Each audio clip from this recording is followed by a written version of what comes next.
Neno la Mungu, ikiwa leo ni Dominika ya 4 ya Kwaresma, Dominika ya furaha. Dominika hii dhamira kuu ambayo inatufakarisha siku hii ya leo kwamba mpatanishwe na Mungu. Ndugu zangu wapendwa, katika somo la kwanza katika kitabu cha Yoshua, wana wa Israeli wanaendelea kupatanishwa na Mwenyezi Mungu, na ndiyo maana katika wimbo wa katikati tunaambiwa kwamba onjeni muone ya kuwa Bwana yu mwema.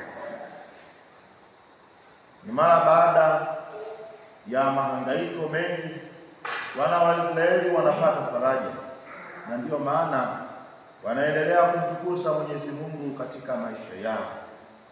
Na ni mimi na wewe ndiye ambaye tunahitajika kuendelea kujipatanisha na Mwenyezi Mungu na kuendelea kufurahi katika furaha yake, yeye ambaye ametutaka tuendelee kumtumikia katika maisha yetu kama Wakristo. Ndugu zangu wapendwa, katika somo hili la pili la waraka wa pili wa Mtume Paulo wa Korinto, Paulo anapoandikia Wakorinto ujumbe huu kwamba wapatanishwe na Mungu kwa sababu ya dhambi zao ambazo walizitenda. Ndugu zangu wapendwa, dhambi ilitutenganisha na Mungu, lakini Kristo alitupatanisha kwa kifo chake. Upatanisho huo unaendelezwa na wajumbe waliotumwa na Kristo Yesu.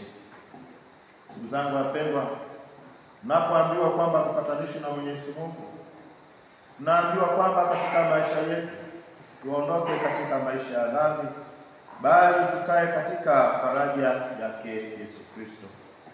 Na ndio maana Paulo anaendelea kusisitizia kwamba lakini vyote pia vyatokana na Mungu aliyetupatanisha sisi na nafsi yake kwa Kristo, naye alitupa huduma ya upatanisho. Yaani Mungu alikuwa ndani ya Kristo akiupatanisha ulimwengu na nafsi yake. Kumbe Mungu hakupenda sisi tuendelee kubaki katika dhambi. Mungu hakupenda sisi tuendelee kukaa katika uovu, bali alipenda tuweze kuongoka, tuweze kuwa wafuasi